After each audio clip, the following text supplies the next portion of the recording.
Ultimate X-Men issue 12 is officially out, and this was honestly insane, because now the story is finally ramping up to an insane degree. Hisako is now meeting with the Shadow King, and everything going on with this new X-Men group that is starting to be established with Maystorm, and everything going on with Nico's investigation. Everything is culminating together, and it feels like we're getting ready to enter the end game in terms of the Children of the Atom beginning arc. And Hisako might be going into a pretty dark place with this issue.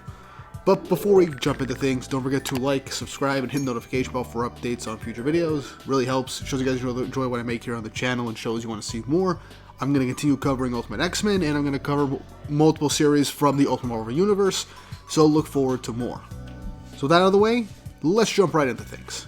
So issue 12 of Ultimate X-Men gives us a glorious double-page art spread of just all the characters we have seen thus far for our main cast, including antagonists, and I just love the artwork here. It looks really cool, everybody jumping into action, signaling that we're about to get started with a really big arc. So we start the issue with a video recording of the conflict between the Children of the Atom, led by the Shadow King and Maystorm's pseudo X-Men that she has created, as these sides of mutants begin to fight. As is revealed that the streamer that we've seen previously, Yukio, actually managed to somehow catch all this on camera.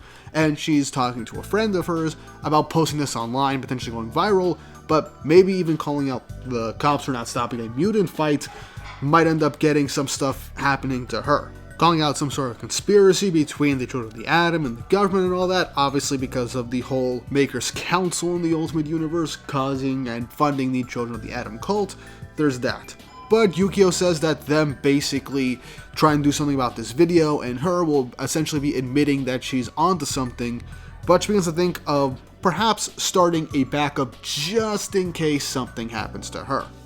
We then cut to Mei as she's walking down the street after the events of the previous day, and begins to think back to her clash with the Shadow King, Kageyama, as he's saying, "Oh, you think you're a protector of the Children of the Atom?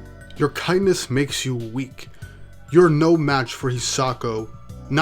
She's not simple like you. She belongs by my side.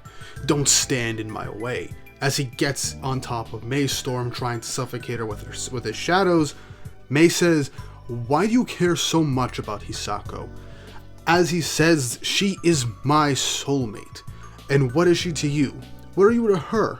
Nothing. So why do you care?" As we get a brief image of all the mutants in the warehouse fighting, Maystorm then unleashes a huge gust of wind to push away the Shadow King, saying that Hisako is her friend. And we then come back to the present, which we can assume that might have been the end of the confrontation so far. We might cut back to that at another point.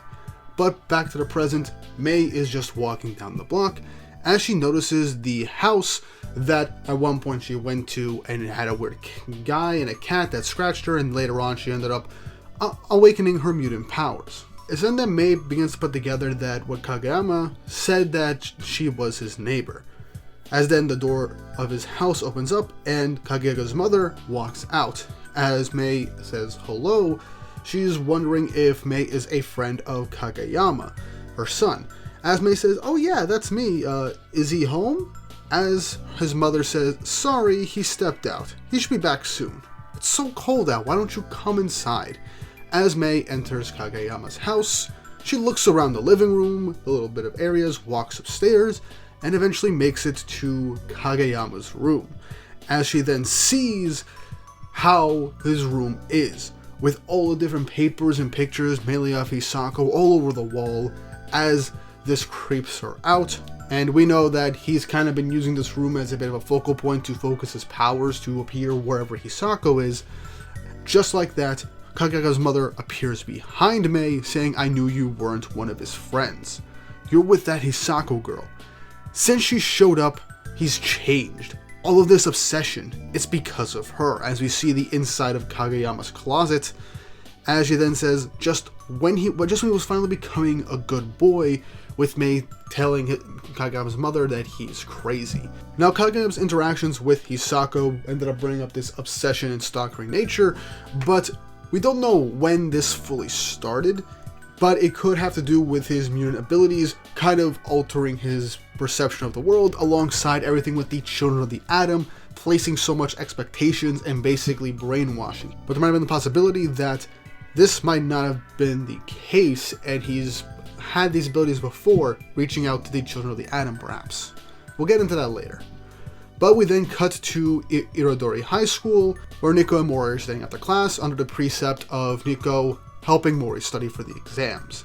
It's then that Nico pulls out a crystal ball and also takes a piece of paper from Natsu's room upon the crystal ball, as she then uses her abilities to try and find Natsu. And what appears in the crystal ball is Natsu's eye patch.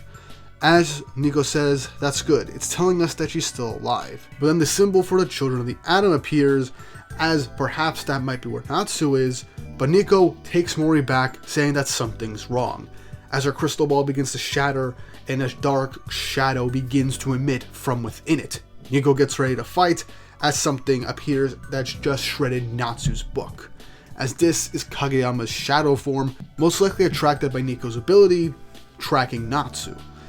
And so he greets Nico, saying, "What excellent timing. I'm also looking for someone. I think you know where she is."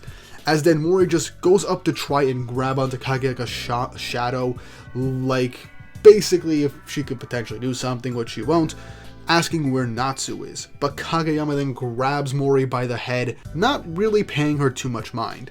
It's then that Nico then breaks Mori free with her psychic staff. Right as it seems that Kageyama is beginning to disappear, Nico tries to use her staff to essentially suck up Kageyama's shadow, but as she's doing this, a bit of Kageyama's shadow pierces right through Nico's head. At first, it seemed like a kill shot, but it wasn't, as Nico is perfectly fine, but her crystal ball has shattered. But with that, Kageyama's shadow had completely disappeared, as Nico then realizes that Hisako is in danger and they have to head back to her house right now, because Hisako's been staying with Nico this entire time. As Nico says, "I just hope my spell can seal his power long enough," showing that she managed to use her abilities to seal away Kageyama's abilities for a limited time, and perhaps him piercing her head was basically reading Nico's mind to find out where Hisako is. Now we cut back to Hisako as she's just sulking in Nico's apartment, looking at text messages from her mother. As she's also wondering maybe she should have just gone to school with Nico and Mori, with her scrolling through messages from her mother just worrying about her. But then the doorbell rings. Hisako then opens the door, and it's Kageyama, saying, "I've finally found you at last," saying, "You dropped this." But then he opens his hands, as nothing's there, confusing Hisako. But then Hisako realizes that this is Kageyama Shinobu, back from middle school, as we get a brief flashback of Kageyama presenting the Omori that she currently has, that she got from Tsubasa, saying, "The same class in middle school you transferred in," as Kageyama says, "Oh, you finally remember. You always forget. That's why I decided to toy with you," showcasing that every single time he's appeared with Hisako, he's just been kind of, in a twisted way, messing with her due to her not remembering some things. Saying, "I didn't count on Tsubasa protecting you. That needed to be dealt with. It took longer than I wanted."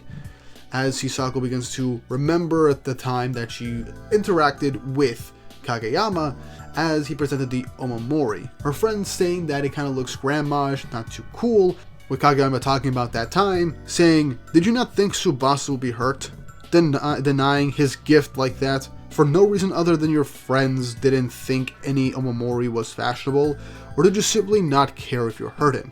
As Tsubasa is walking out the classroom, then looks back at Hisako as she says that the Omamori wasn't hers, as we get brief instances of Hisako looking very distressed. As Kageyama continues to pry at her, saying, "Have you ever seen the look on a person's face the moment they realize they have been betrayed by someone they trusted?" As then 1 month later, Tsubasa took his own life. As then Kageyama's powers begin to manifest from within him, showcasing that whatever seal was placed on it broke and wasn't holding it for long. As Kageyama begins to present himself as the Shadow King in front of Hisako, saying, "Hisako, cease fighting yourself, your trauma. That is not who you are. You and I together, we can remake the world the way it should be, as Hisako is just incredibly scared and confused over what Kageyama is talking about. But he then grabs her wrist as the shadows begin to get closer and closer to Hisako, as she gets a brief flash of her friend Tsubaka holding the Omamori with a noose around his neck. Flashing back to the present, after getting a flash that image, Hisako asks Kageyama if Tsubasa actually did kill himself.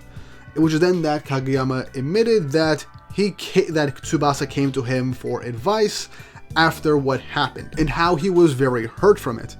And so, he was tormented and didn't know what to do. So Kageyama helped him, just to find a bit of a mental suggestion. So even then, it was still his decision at the end of the day, and I would say he killed himself. As Kageyama says, enough playing the tragic hero. That's not the Hisako I want. The one who is fit to stand by my side. Show me your shadow. As the shadow begins to creep along Hisako further and further. Before we jump forward, this shows that Kageyama was essentially partially responsible for Tsubasa's death, as if it wasn't for him potentially using his powers, or more likely confirming that he used his powers to put that mental image in Tsubasa's head that pushed him towards that action, this might have been what Kageyama wanted to do to try and get closer to Hisako, which furthered his obsession over her. So that is really interesting to think about and really effed up if that is 100% the case. But Kageyama's shadow begins to creep around Hisako, saying, "You feel it growing, don't you? The darkness inside. Don't fight it. Embrace it." As the shadow creeps into Hisako's face and her body, as then a giant image, presumably in the sky, of Kageyama's Shadow King form, it just covers the entire sky as we see all of our main characters looking up into the sky. Nico, Mei, Kanon, and Mori. As for all we know, they're staring up at what Kageyama has created in the sky, as everyone is either going towards Hisako or in their own areas. As the issue ends with Kageyama saying, "There she is at last, my Hisako." With Hisako seemingly not in the right headspace, says, "Tsubasa, forgive me. It was all my fault." As Kageyama finishes by saying, "We are the same, understood by none, feared by all, yet protected by someone, by our power. Welcome to our new world. Our new age begins now." As the final panel on the last page of the issue is Hisako surrounded by this dark monstrosity, presumably a corrupted version of her mutant ability, her armor that she has, encasing her in sheer darkness. And that's the end of the issue. Honestly, things are just ramping up increasingly quickly. I have just been loving this entire comic so far, and it really feels like we're diving right into the deep end, right into the grand finale very soon, and I am so excited. Everything going on with Hisako and Kageyama is really messed up. It's primarily with Kageyama, and Hisako having to confront this all might be her fault with what happened with Tsubasa, the mental push that Kageyama is doing by coming in contact with her, feeding on her fears and insecurities and her guilt, while all of her friends are either in their own separate areas or heading right to her to try and protect her. Everything just feels like it's converging in a very satisfying way, and I cannot wait to see what Peach Momoko has in store for the ending of this first true arc that we're getting for this comic. And I can't wait to see how the Ultimate X-Men series continues going forward and how it feeds in to the overarching plot of the Ultimate Marvel Universe. But what did you guys think of this issue? Leave your thoughts and opinions in the comment section down below of what's going to happen next. How do you feel about Hisako's seemingly new corrupted shadow armor form and her mental state right now? How do you think May Storm and her potential pseudo X-Men type of deal are going to play into this? And do you think Nico is going to be able to save Hisako with her psychic powers? Let me know. And if you haven't already, like and subscribe and hit the notification bell for updates on future videos to be updated whenever I make these issue reviews. I love talking about X-Men and I can't wait to talk about more of these Ultimate Marvel titles. Now with all that said and done, I hope you all have an awesome day.